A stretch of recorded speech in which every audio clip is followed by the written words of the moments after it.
Sveiki, pasižiūrėkime, ką tas žmogus nori jums pasakyti, bet nepasako, ką jis jums jaučia. Šiandien atliksiu būrimą su orakulo kortom.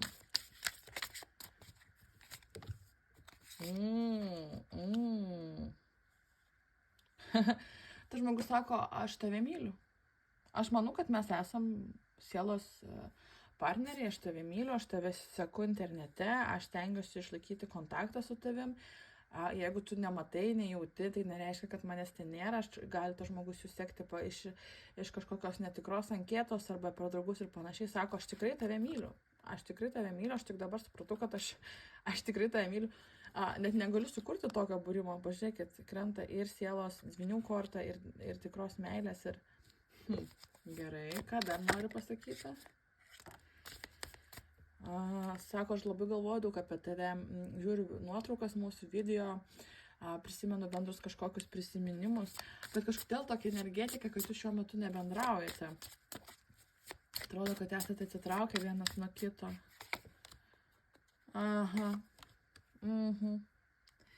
Sako, aš moku savo karminius dalykus, aš prisidirbau daug karmos savo gyvenime ir šiuo metu aš moku tos dalykus.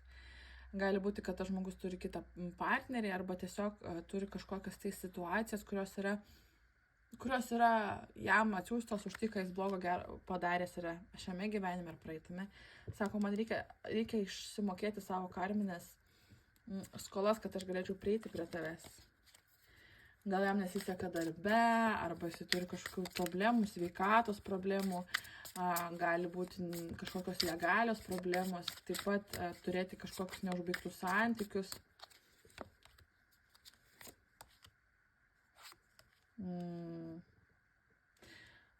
Sako, aš turiu paleisti kažką, aš turiu nuo kažko atsiplėšti, pabaigti. Ypatingai šitą kortą taip pat simbolizuoja legalius dalykus.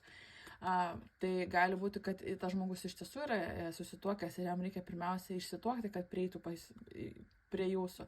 Bet tuo pačiu gali reikšti ir kažkokius kitus legalius dalykus, kurie jį laiko pririštą prie tam tikros vietos ir situacijos. Ir vėl krenta meilės korta ir planų korta. Tas žmogus sako, aš planuoju, kaip grįžti pas tave, aš galvoju apie tave, aš tave myliu, aš tau siunčiu savo energetiką, bet mane kažkas dar laiko. Dar kažkas mane laiko. Tai panašu, kad tas žmogus, apie kurį dabar galvojate, sako, aš tave myliu, bet duok man laiko, man reikia susitvarkyti su tam tikrais dalykais ir aš tada grįšiu pas tave, nes tarp mūsų yra tikrai sielos ryšys.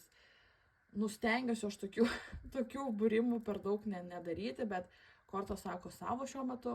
Tai jeigu jaučiate, kad šitas būrimas yra skirtas jums, būtinai parašykite komentaruose, kad jums atitiko. Sėkmės.